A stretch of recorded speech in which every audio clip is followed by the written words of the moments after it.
Onda su Onda Radio Libere Festival. Buon pomeriggio, buon pomeriggio. Buon pomeriggio, ben ritrovati nuovamente con gli studi di Onda su Onda, con voi Andrea Antonaci e Johnny Parker. Buon pomeriggio amici, siamo ancora in onda con il Festival delle Radio Libere da Gallipoli e grazie alla grande accoglienza del Carol Hotels. Stavamo appunto parlando, caro Andrea, perché nel mondo della radio, della televisione, delle testate giornalistiche abbiamo questi fiori di giornalisti che vanno a giro proprio con il cuore per reperire informazioni, attualità e quant'altro in Italia. Ma noi abbiamo fatto di più. Per voi amici, for your friends in Italy, we did more. Cosa abbiamo fatto, Andrea? Dai, veloce che non vedo l'ora, dai. Porteremo fra qualche istante agli ascoltatori di Onda su Onda, agli ascoltatori di Radio Skylab, la voce di un inviato BBC direttamente da Londra, e noi lo portiamo in video. È il nostro caro amico Peter. Peter, are you online? There you go, my friend. Ovviamente Johnny Parker ci aiuterà nella traduzione, perché questo diventa un momento delle nostre trasmissioni internazionali. I just wait for Andrea, his speech of Andrea, he just take long time, you know, like it is. Sai come Andrea, no? Che quando inizia a parlare Peter, non finisce più. So, welcome to Italy, welcome to Onda su Onda. This is the festival, the radio TV festival concerning, you know, the free pirate radio. Well, you're in good shape. Thank you very much for being out with us. Let me do a small introduction concerning you in Italian. Allora, parliamo di Peter, che è un grande giornalista della BBC. Ha fatto un documentario incredibile, praticamente è stato un infiltrato in un tema particolare che è la mafia nigeriana. Per cui 20 giorni di innanzitutto ricerca e documentazione, esatto, all'interno, come infiltrato all'interno della mafia nigeriana. Dopodiché, dopo quei 20 giorni, ovviamente con il materiale raccolto, diciamo è arrivata la denuncia in qualche maniera, diciamo che anche che è durata 2 anni. 2 anni l'intera produzione del documentario, che è stato pubblicato sulle pagine di BBC e trovate anche su YouTube. Forniremo anche noi un link, perché Peter in realtà ci chiederà proprio questo, di condividere quel documentario, perché è davvero qualcosa di inedito. So Peter, can you please translate what Andrea just went through? All I can say is allora. Allora, che facciamo? Allora, okay, we went through your amazing interviews and all the complication you went through concerning to get this project done, and we will share the link so our listener can go straight to see what incredible you did realize for the entire community, for the world.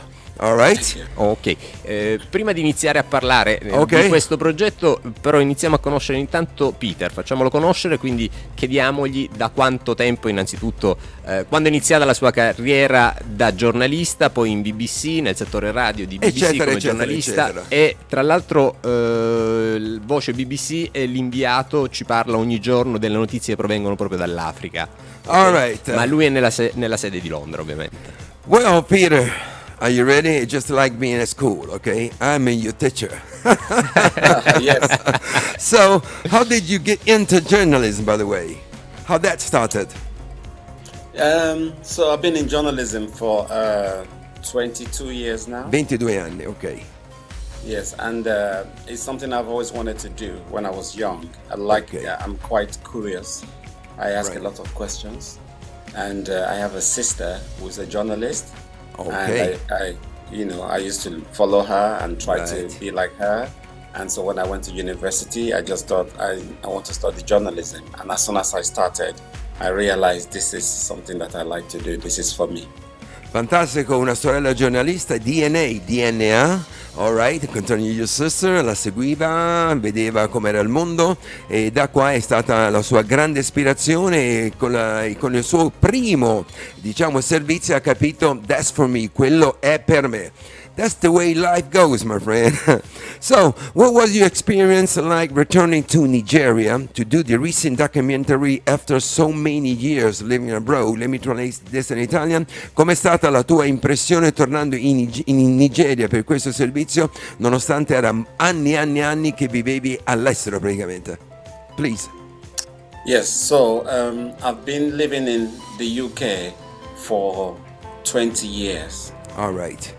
And so it's a long time to be away from Nigeria. Now I visit for 2 weeks, 1 week, my father's funeral, somebody's wedding, 5 days holiday. No more than like a that. week, 5 days and so, right? Da Yes. 20 anni in Unione Europea, ritorna occasionalmente per qualche settimana o per, diciamo, grandi eventi 5-7 di famiglia. giorni, oh sì, esatto, please. Go ahead. Yes. So, but every time that I'm around, I see young guys who are very boisterous, very aggressive, very rude. You know, because in Nigerian culture, there's respect. When you see somebody old, you're Yes. respectful, and you know, with all this gray beard, Yes. you know, this is an old person. But these guys, they are very aggressive. They speak to you like they don't care about you, and they seem to have a lot of money. People are afraid of them. So I observe them, you know, now and again, and I speak to friends and say, oh, they are cults. Oh, they are gang. Oh, they are like cults. Everybody's afraid of them. So in my mind, I'm thinking, okay, these people, somebody needs to have a look closer. Right.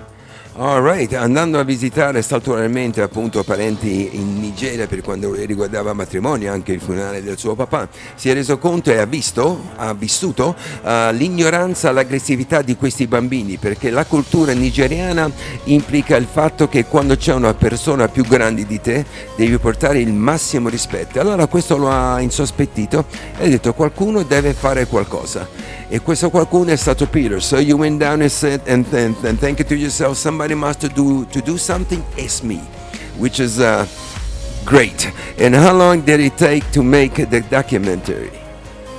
2 years. 2 anni per farlo. 2 Per anni realizzarlo, sì. per realizzarlo. What was your biggest challenge? That's a good question. Qual è stata la più grande scommessa?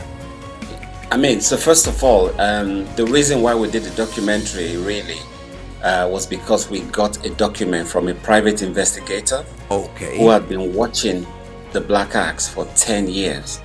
Okay. He hacked into their email and he saw all their scams, all their conversation, all their victims around the world, in Canada, Italy, USA, South Africa. This person is watching everything. So he cut all these documents together, massive document, and brought it to BBC to say, there's something happening. We think you need to look into it. So when they told me about this, when my team said, we want to do this investigation, what do you think? I was like, please let me do it. Oh yes, oh yes, oh yes, incredibile, praticamente qualcuno, un infiltrato è andato a praticamente hackerare la mail del grande boss della Black Axe. Questo è il nome del clan in Nigeria, che vuol dire accetta nera, ok? Che sono violenze, sappiamo, un documentario incredibile.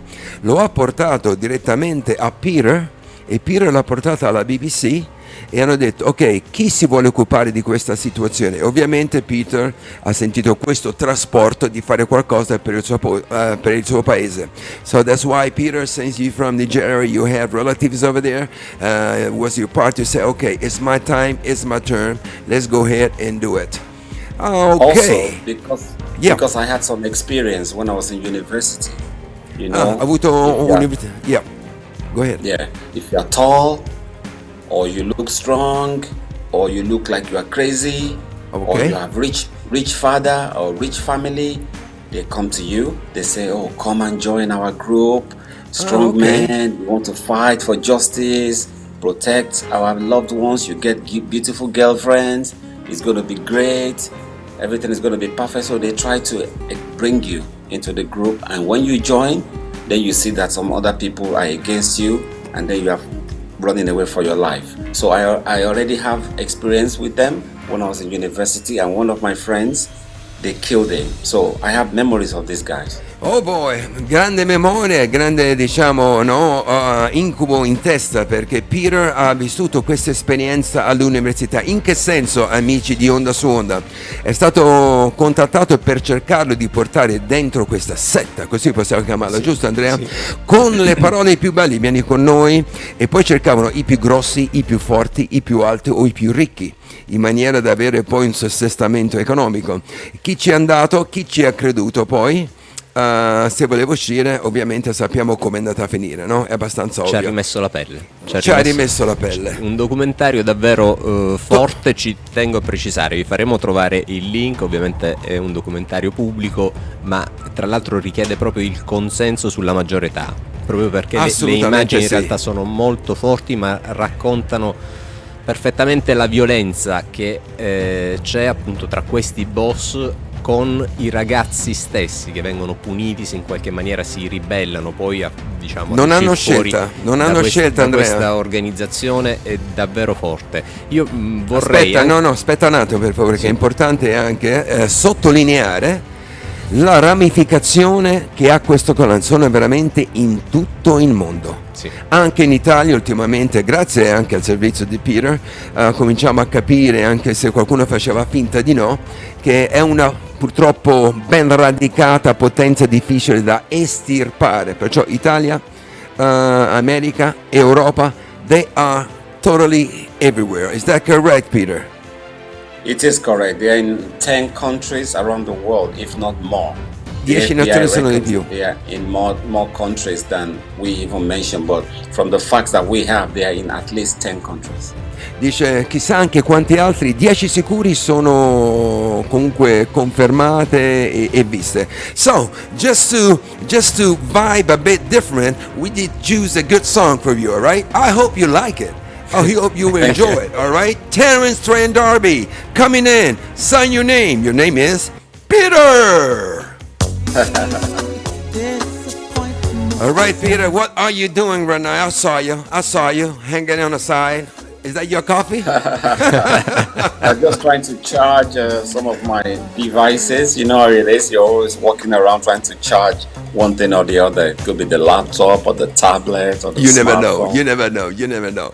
So how long did it take to put this documentary together? 2 years to make it. So two years in total. We spent a good 1 year fact-checking.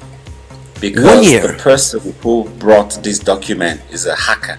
So it's not the best way to access information, is it? Right. Perciò un hacker ha portato tutto. Yes. E un anno we comunque. Had to be sure that they were true. I lost you. Beg your pardon. Say that again. So when he approached the BBC with those documents, yes, those massive dozen volumes, and we had to check to be sure that these claims were real. Yes, and if they're real victims, real transactions, those names that were being thrown around, the conversation, just to check that we were dealing with a real situation here. And so that took a while. Then we also needed a lot of time to build contacts, because this is a dangerous project, and we know that we're going to be investigating dangerous people. But the fact that we're going to Nigeria, where they are, rooted, and we know that there's a lot of violence, a lot of killings. So it was really tricky, and it was important that we got a good contact, that it was safe, that we checked the editorial value of what we're doing. Is it in public interest?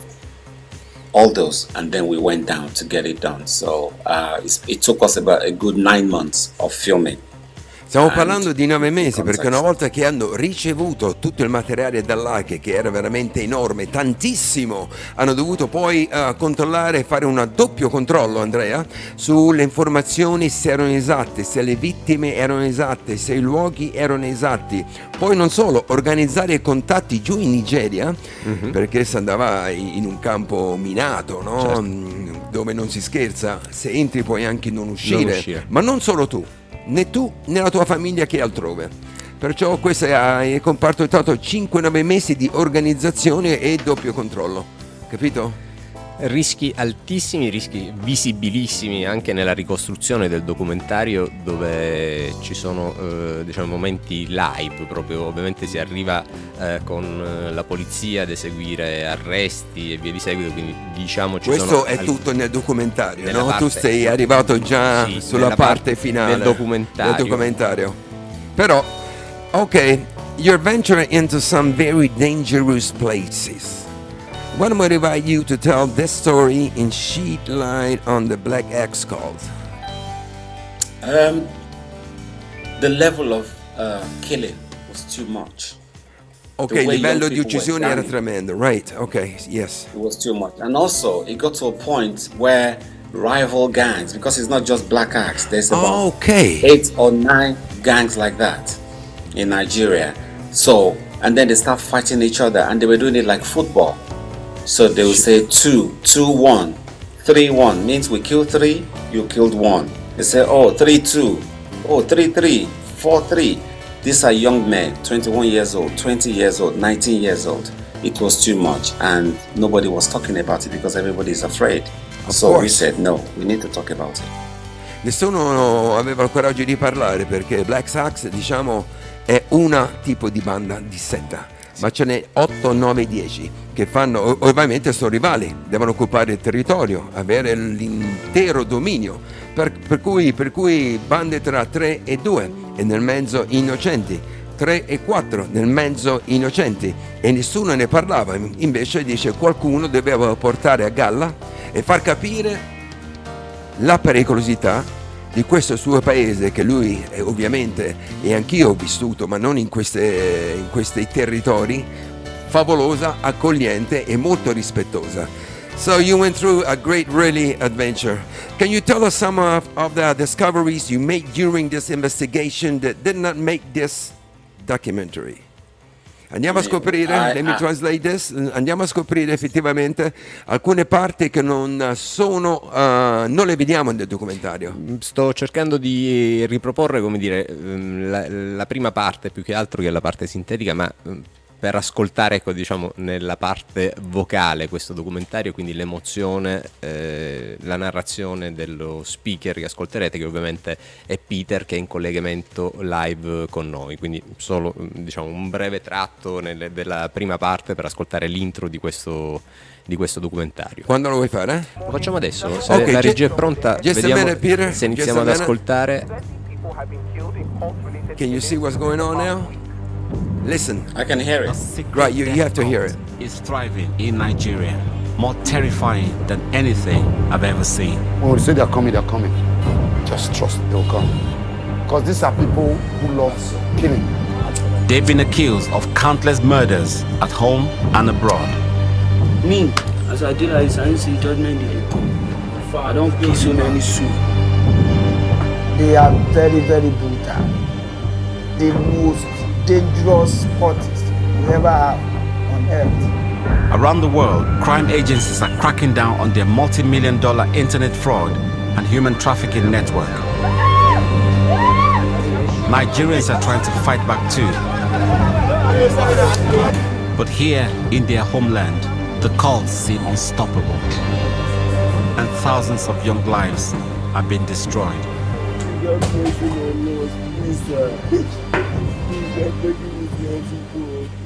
After 20 years abroad, I've come back to Nigeria to invest. Amazing! Just to make a resume of what we were talking about, Peter. And now we will get back to you. Incredible images. Wow. And, you know, it's just like going to the movie, really. You know, but the only difference is real.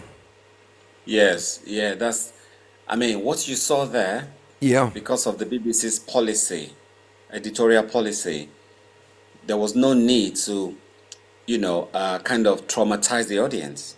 Mm-hmm. Okay. We tried our best to tell the story, but we also tried our best not to traumatize the audience. So a lot of things that you saw were the ones that were allowed to show. We had more horrible things that didn't make it to final call. I personally saw some of the most disturbing images I've ever seen. Oh my God. Like, you cannot see human beings in that condition. Like, you cannot even do that to animals, not to mention human beings. And young men were doing this to themselves.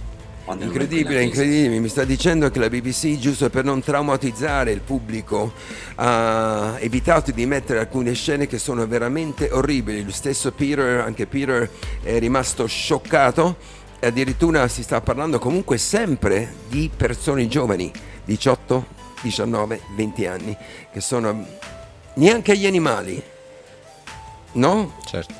Si può trattare come loro hanno trattato gli esseri umani. Incredibile, amazing.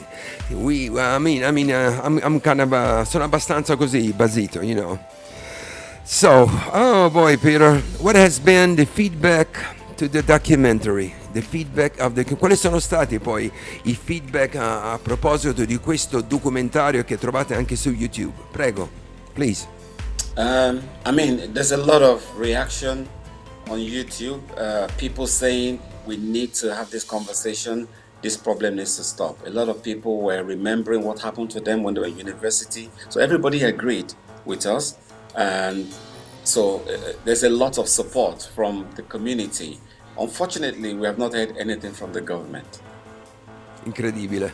Un grande supporto da coloro che hanno vissuto e che hanno anche subito queste violenze. Molte persone che hanno detto bene, finalmente è uscito allo scoperto questa situazione, cioè dobbiamo fare qualcosa per loro. Però dal governo non si è avuta alcuna risposta. Which is very bad. Not even a sign from the government, which is, I believe, nothing, incredible. No statement, no reaction, nothing. Niente, nessun tipo di reazione neanche dalle più alte cariche statali. Zero assoluto, absolutely zero. So, what more can be done to expose these in-depth atrocities in our society that we can see as roots even in the government? Are you interpreting that? Shall I respond? I have this question for you, right? Okay. What more can be done to expose this in-depth atrocity in our society that we can see has roots even in the government? Yes, I think the first thing we need to do is start having the conversation. And the conversation is starting as we speak. It's just not gaining the momentum because we need the government to be involved. Because once the conversation starts to say there are cultists and people with criminal mind inside of government, and this is not right, and we need to address it, then we can start to make everybody aware of what's going on, and then maybe the government or people in political parties will start knowing that we see them, and then maybe make effort not to let criminal-minded people into government. But as you can see from the documentary, there are people within the government who are top-level gang members. Shoot. Incredible, Peter, incredible. L'unica cosa che possiamo continuare a fare, Andrea, è di condividere il video, le informazioni, parlarne, fare in modo che il governo si sensibilizzi, anche se alcuni capi del governo o alte cariche del governo fanno parte delle gang. Questo lo sappiamo. Il senso bello di pensare a questo spazio all'interno del festival, che ripetiamo, anche se ascoltiamo delle informazioni con linguaggio internazionale, in questo momento siamo sempre in onda su onda, il festival delle radio libere, ma c'è un collegamento in questo istante con un giornalista della BBC a Londra. È un momento in cui le trasmissioni radio consentono di far giungere in questo momento appunto proprio le informazioni che in Nigeria c'è tutto ciò che Peter ci sta mostrando, e quindi ci sono queste sette che sono delle sette davvero violente innanzitutto, che ovviamente sono criminali, c'è poco da dire, sono dei criminali che aggregano i giovani a sé facendoli un po' sognare, ma poi esattamente. La denuncia più forte è quella in cui si mostra invece che questi stessi giovani rimangono vittime, sono proprio le vere vittime di queste organizzazioni. E il governo fa orecchie da mercante, ok? I believe, Peter, that concerning the government, it would be very difficult until the right people, the right person would be into the government. Are you still online with us, Peter? No. Abbiamo perso un attimo il collegamento, ma non è un problema. Sì, ok. Oh, okay, you're back.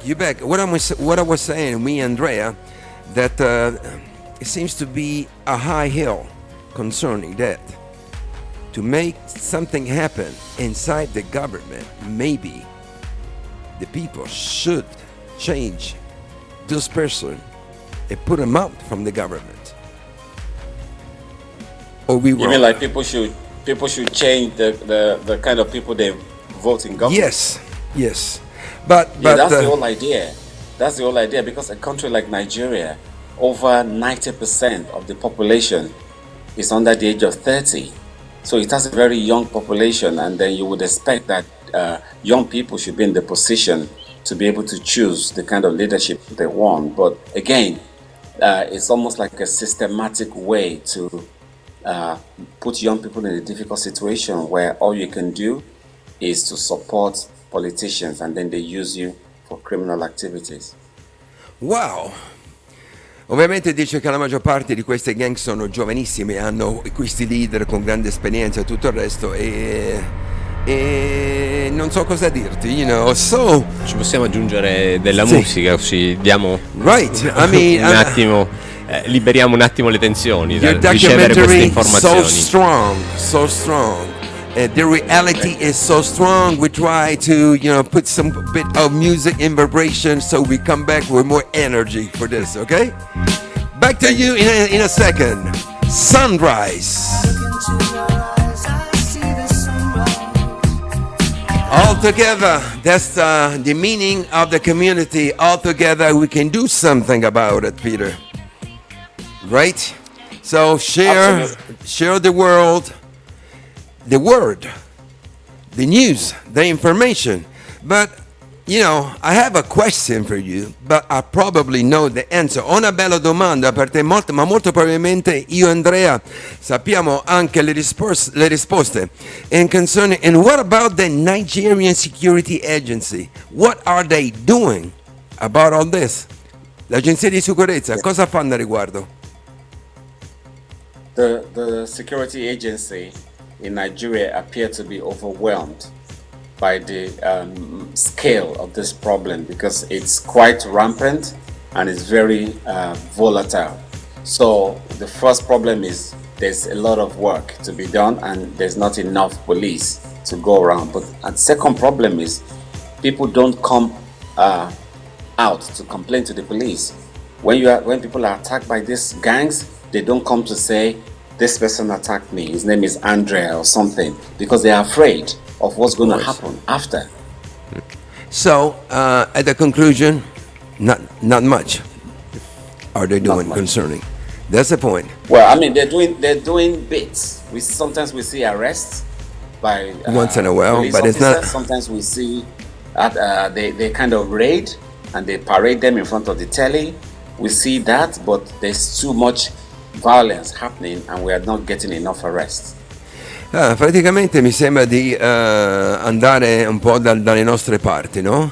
Per quanto riguarda perché la gente non denuncia, perché la gente non avvisa, perché la gente non chiama la polizia. Perché? Perché, Andrea?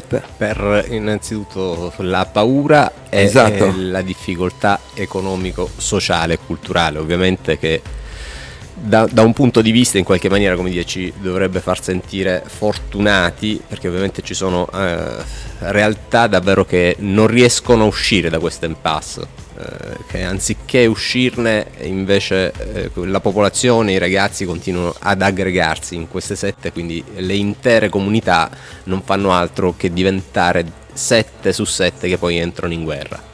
Le vittime rimangono ovviamente puntualmente sempre donne e bambini. Right, and concerning kids and women, are they a concerning percentage more than victims, or opposite, more men concerning ladies and kids, victims of the... You mean the victims? Yeah, right. Yes, I mean... More men. More men. Young men.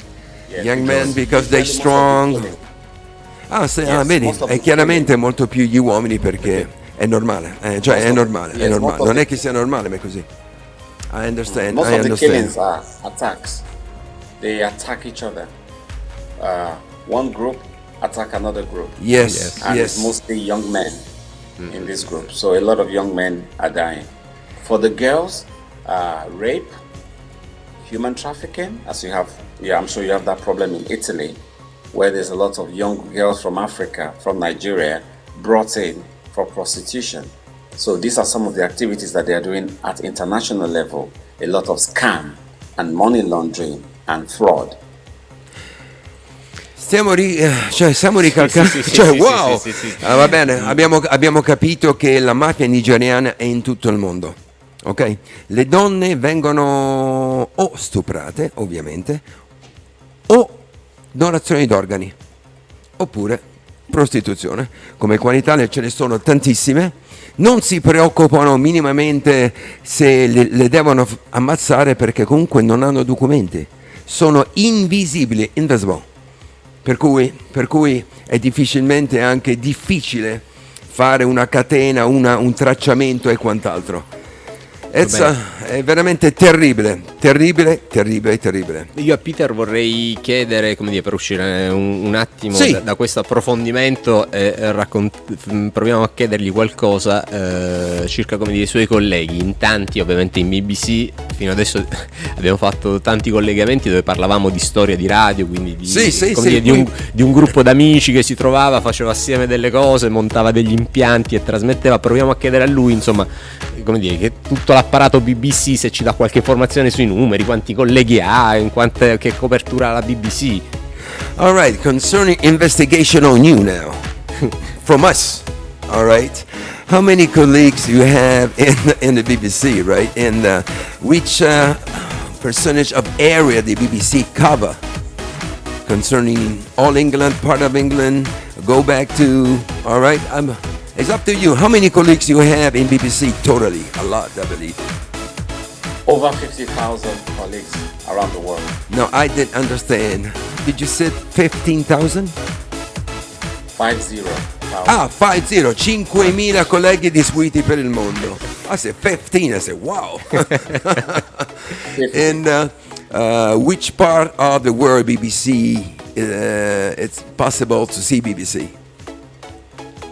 Mostly everywhere, especially BBC World Service, which I work for. So in any nice hotel in Italy, once you put on the TV, you see BBC. And so that's BBC World Service. And we're in Russia, we're in Europe, we're in Africa, we're in the Middle East, we're everywhere. For me, I work in the Africa service. Okay. And that's why most of my stories are African stories. Yes. So African documentaries, it could have a global reach, like in the case of the Black Axe documentary. It affects Canada, USA, Italy, but it's an African story. And so my role is a multimedia journalist and reporter for BBC Africa. Ok, te l'avevo detto che la BBC si vede in tutto il mondo. Tu mi fai chiedere queste domande. No. Ok, ovviamente BBC is everywhere, Andrea. I have to explain this twice to you. You make me do stupid question to Peter. And I don't like this. Ovviamente Peter. Ovviamente sì. conosciamo, io lo conosco Aspetta. Peter, perché Peter è per quanto riguarda per il discorso servizi televisivi, documentari. Servizi televisivi e radiofonici che arrivano dall'Africa. Ed è per questo che poi si è mosso in tutte quelle ramificazioni dei Black Axe. Esatto. Bene. You got a lot to do then still, right? I believe this is just a start with your documentary, which is very, very impressive. And from Italy, from two normal little guy as me, Johnny, and me, Andrea. Congratulations. Facciamo un applauso. Amazing for your job. Incredible. You've been careful, going through complication, going through risk, going through probably, bad situation. So at this point, and one more question, and how serious and why is the cult crisis? It's It's a national emergency. It's an emergency. It's like cancer. So the government, the private sector, individuals, media, everybody has to take it seriously, because these people are everywhere, and now they are not just fighting each other, they are not dealing with international crime. Shoot. You know, they are coming into your homes abroad and stealing your money from your account and your life. This is what I mean. And they are making it bad for everybody. So as a Nigerian, if I come to somewhere in Europe, people may start to be suspicious of me because of the history of crime in international space from people of my country. So it's a problem for an average Nigerian. We need to take it seriously. Va preso molto seriamente la situazione, perché espandendosi creano ovviamente delle basi, delle cellule, accordi con i criminali internazionali, per cui andremo sempre più incontro a pericoli della vita, rapimenti e quant'altro. E poi stanno andando, questo lo sappiamo anche noi, a livelli incredibili, informatici, no? Non è che si sono fermati a 20 anni fa, né i nigeriani, né gli americani, né gli italiani, né i francesi, whatever. Per cui è questa unione tra queste forze criminali che creeranno un bel problema se effettivamente non rispondiamo seriamente e prendiamo seriamente il problema. Ci serviamo in questo istante della radio, dei mezzi di comunicazione per allertare davvero tutti. Ecco, la funzione della radio, la funzione dei mezzi di comunicazione. Uno spaccato all'interno di questo festival per portare un'informazione documentata, reale, da parte di un reporter dalla Nigeria al Festival delle Radio, dal Festival delle Radio nelle case, nei mobile di tutti, in questo momento diciamo gli italiani che ci stanno vedendo ed ascoltando. Questa è la radio, queste sono le trasmissioni. This is the radio, this is TV, to bring your voice, Peter, abroad, in everywhere, in all houses, mobile device, office, so they can realize that there is a life, but there is also a dangerous side of, let's say, life to take care and make sure to put that put in security life of themselves, life, their son, and the future. That is our greetings and thanks from Onda su Onda Radio to the great Peter. You safe at home. You went through a great adventure, attraverso un'avventura incredibile. And how many times you was very terrified? Probably during this. When you did all this work, right? I believe that there would be a particular moment, a second that you said, "Wow, I will never see my family again now." Did that happen? Yes, it happened. It happened more than one time. And I'm happy you said that, because I thought about my family and I thought about my children. And so there was a situation where one of the guys I was interviewed got very angry from my question. The boy with the mask, he got very angry with my question, and he has a gun and he has bullets. He was trying to show off, but I asked a question and he didn't like the question, and he got very, very angry, and I was really afraid that something crazy can happen here, because it was very late at night and the place was hidden. Nobody knows that we're there. So it was important that we leave that place in one piece. But I also wanted to do my job, because I was on camera. So halfway, I didn't want to look afraid on camera, but I wanted to also not be shot by this guy. So it was a difficult situation. Difficile situazione, perché è andato in questo posto a fare un'intervista, è un posto sperduto, strada che non si sa quale strada fosse, se dovevi scappare, sto dicendo, no? Lui ha fatto una domanda al personaggio, quel personaggio che vediamo con la maschera nel documentario, e si è incavolato, ha tirato fuori la pistola. Lui in quel momento ha pensato a suo padre e alla sua famiglia. Gli è venuto proprio boom! Ai, torno indietro e no. Poi la cosa si è calmata, che era con la telecamera, però non voleva né mostrare paura e né far capire che aveva paura. Situazione incredibile. Allora, Peter. Allora. Allora. And that's all you can say, it's allora. No, I can say va bene. Ah, va bene. Va bene. It wasn't in this last situation you said va bene, when you was in dangerous. Va bene. Yes. Fortunatamente, we're happy that you are here with us and we can see you, and it's just incredible when you smile to our, allora va bene. And come stai? Come stai? Come stai? Bene. Come stai? How are you? Am I supposed to say no? Okay. Bene. Come Bene. stai? Bene. Bene. So a big hug. Thank you very much for your time. And we will spread the link. We will spread this show, and we will spread your fantastic, incredible, beautiful image. Okay? Grazie mille. Grazie Peter. Grazie. Ciao. Thank you. Bye.